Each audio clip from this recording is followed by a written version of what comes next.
Salut tout le monde, c'est encore moi, je vous retrouve pour une vidéo Mon carnet d'ivresse. Donc le petit de vous faire le point sur mes lectures.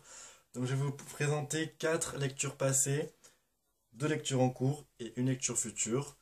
Voilà, j'ai beaucoup lu ces derniers temps. En 15 jours, j'ai dû lire 6 ou 7 livres, donc c'est assez phénoménal, on va dire. Donc on va commencer tout de suite. Le premier livre que j'ai à vous présenter, c'est un livre qui n'était pas du tout prévu dans mon prévisionnel de août. Mais l'auteur était en dédicace dans ma ville, donc je me suis dit ce sera l'occasion de lire son livre parce qu'il me tentait beaucoup. Donc il s'agit de L'été des Lucioles de Gilles Paris, donc publié aux éditions Héloïse d'Ormesson, avec une très belle couverture. Et voilà Gilles Paris derrière sur la 4e de couverture.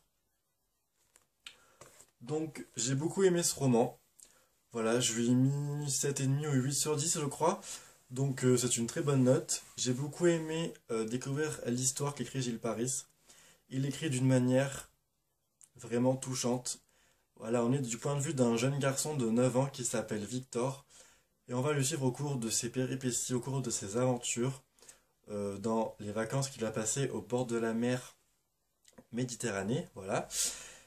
Et voilà. C'est écrit avec tellement de sensibilité. Donc au début, je vous avouerai que je ne savais pas du tout où l'auteur allait nous amener. Mais petit à petit, il distille des informations dans son histoire qui nous amènent à ce que justement cette intrigue soit plus poussée que ce qu'on aurait pu croire en fait. Et il y a un petit côté fantastique qui est assez bien amené parce que l'auteur m'avait dit lors de notre rencontre qu'il aimait le côté fantastique assez réaliste. Et c'est ce que j'ai retrouvé là-dedans.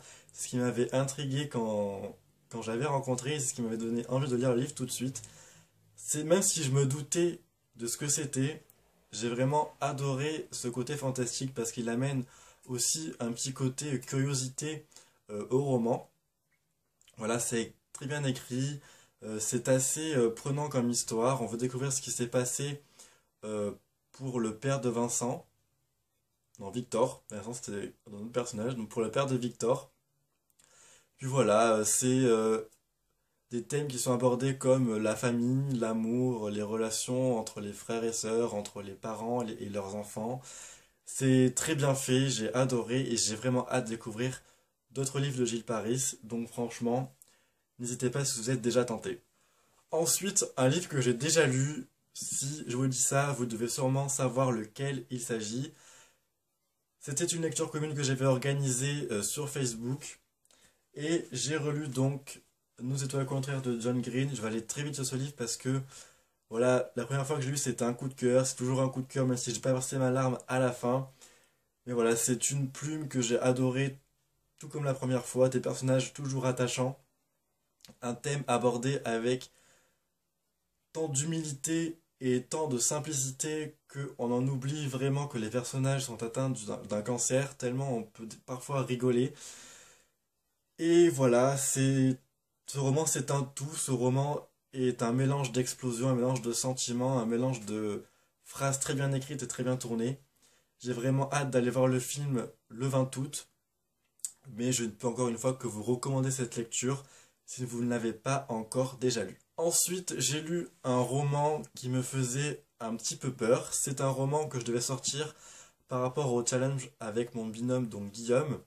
Donc vous savez que chaque mois on s'impose une lecture que chacun pioche dans la palle de l'autre. Il m'avait choisi ce mois-ci. Elle s'appelait Sarah de Tatiana Dorosnay ou Doroné, on va dire Doroné. Donc bibliothèque, le livre de poche, j'ai la couverture du film. C'est un livre que j'avais gagné chez Vendredi Lecture.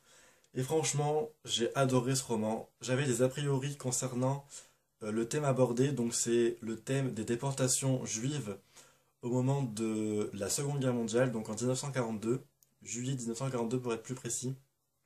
Et j'avais des a priori concernant la plume de l'auteur. J'avais peur qu'elle soit compliquée, j'avais peur que Tatiana Doroné écrive de manière assez compliquée en fait pour un public jeune, on va dire. En fait, ces deux idées préconçues ont été balayées d'un revers de main dès le premier chapitre, parce que Tatiana de Ronet écrit de manière très fluide, de manière très simple, que ça en devient tellement efficace que vous êtes obligé de poursuivre votre lecture. Et le thème de déportation juive est très bien amené et très bien décrit, tel que j'ai envie de lire d'autres romans de ce thème-là, parce que ça m'a beaucoup touché. J'en ai appris beaucoup plus que j'aurais pu en apprendre dans mes cours d'histoire au lycée ou au collège. On sent que l'auteur a fait des recherches phénoménales, on sent qu'elle a bouquiné, on sent qu'elle a peut-être eu des renseignements par rapport à des personnes ou je ne sais pas, mais c'était écrit avec tellement de réalité que ça en devient vraiment fou. J'ai adoré la double intrigue qui va ensuite se transformer en une intrigue principale globale. On va suivre en fait donc juillet 42, Sarah, donc qui est une petite fille qui va être déportée avec ses parents à Bonn, je me souviens plus du nom de la ville, mais donc dans un camp. Et on va suivre donc Julia, donc en 2002. Et ces deux jeunes filles vont être amenées à se rencontrer entre guillemets et leurs destins vont se mêler indubitablement. Voilà, ce sont deux personnages qui m'ont beaucoup plu. Je regrette par contre que l'auteur ait choisi une narration à la troisième personne pour le personnage de Sarah.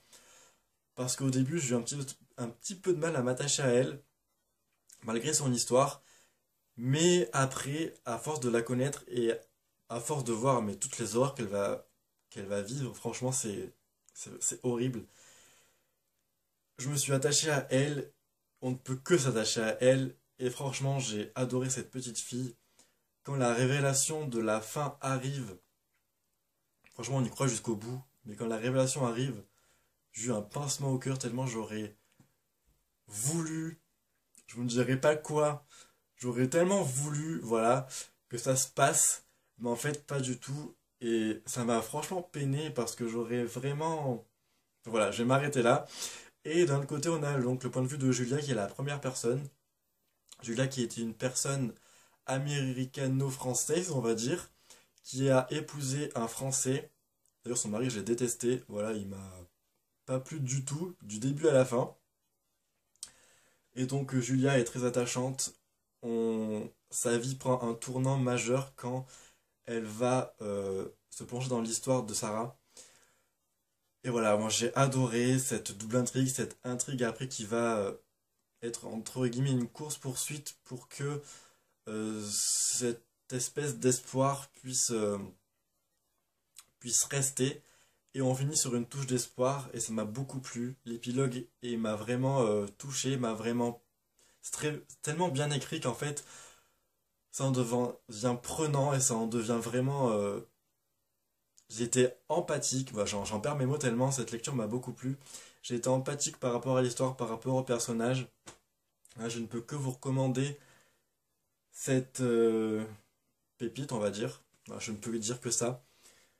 Et je lirai sans doute d'autres œuvres de Tatiana de Rosnet parce que c'est vraiment accessible et j'en suis franchement ravi. Dans un tout autre genre, j'ai lu un manga, donc il s'agit de Magdala, donc de la série Alchemist Pass, je sais pas si ça se prononce comme ça. Donc l'histoire de Izuna Hasekura, donc la déco de Ako Arizaka et le character design, donc le design des personnages de Tetsuhiro Nabeshima. Voilà, pour les noms japonais. Et donc j'aime beaucoup cette couverture, très énigmatique. Je vais aller vite sur ce manga, ça se lit très vite, je l'ai lu en 1h30, à peine. Les dessins sont très bien faits. Voilà. Et voilà, on se plonge dans un monde d'alchimistes à travers un personnage qui s'appelle. Alors les noms, je pourrais plus vous les dire parce que franchement, je me rappelle plus. Tellement ça se lit vite, on n'arrive pas à retenir les noms. Un peu ce qui sont compliqués, donc voilà. Mais ça se lit très vite, c'est très prenant, un univers vraiment un petit peu historique, j'ai trouvé quand même. Et la révélation de la fin m'a choqué quoi. Les auteurs de manga arrivent à toujours à nous choquer à la fin de leur histoire. Donc j'ai vraiment hâte de lire la suite. Et voilà, je pense que ce sera fait dans les prochains mois à venir. Je lirai avec grand plaisir. Mais si vous voulez vous lancer dans les mangas, je pense que celui-là pourrait franchement plaire à beaucoup de monde. Donc n'hésitez plus. En ce qui concerne mes 2 lectures en cours, alors j'ai comme lecture en cours toujours ma lecture en VO. Je suis à la page, que je dis pas de bêtises, 54 sur 198, donc je suis au premier quart. Et donc c'est toujours Two Boys Kissing de David Levitan. Donc voilà, j'ai enlevé la couverture, mais vous la connaissez. Voilà, on va faire comme ça pour le titre. Et franchement, j'aime beaucoup. Je suis en train de me plonger vraiment dans cette histoire. Je regarde de moins en moins la signification des mots dans le dictionnaire. Il y a certains mots que je regarde parce que je ne les connais pas. Donc du coup, pour certaines phrases, ça me bloque un peu. Mais j'arrive vraiment à comprendre le sens global des paragraphes, le sens global des phrases. Et ça, j'en suis moi-même étonné. J'arrive à être touché par la plume, j'arrive à être touché par les personnages. Et je pense que cette lecture va beaucoup me plaire par la suite. Voilà, tout à l'heure, j'ai lu un chapitre qui m'a beaucoup plu, qui m'a beaucoup touché par tant de réalisme que me procure cette histoire.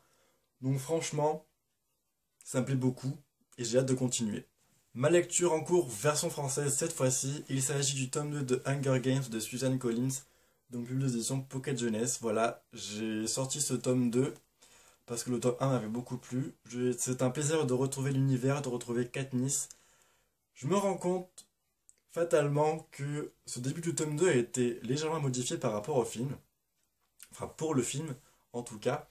Mais ça me plaît toujours autant, c'est toujours aussi addictif, c'est toujours aussi prenant. Et j'ai terminé la première partie hier, donc j'ai lu ça en 3 heures, c'était bouclé. Donc ça fait 150 pages à peu près. Donc franchement, c'est parfait. Donc j'ai hâte de le continuer tout autant. Et ma prochaine lecture, donc je vais sortir ce livre-ci parce que le tome 2 sort fin du mois d'août chez Pocket Jeunesse. Donc il s'agit de Bodyfinder de Kimberly Derting, donc publié chez Pocket Jeunesse avec une couverture magnifique. Je pense que vous avez entendu parler de ce livre il y a un an, je pense, parce qu'il est sorti il y a un an. Moi je l'ai acheté, si je dis pas de bêtises, au Salon du Livre de Paris, donc il y a plus d'un an. Ou alors, non c'est ça, il y a plus d'un an au Salon du Livre de Paris, chez Gilbert Joseph en occasion. Voilà, donc c'est une fille qui a la capacité de voir les cadavres, enfin de les ressentir aux alentours. Il me semble que c'est ça. Elle parvient à repérer les cadavres d'oiseaux abandonnés par son chat.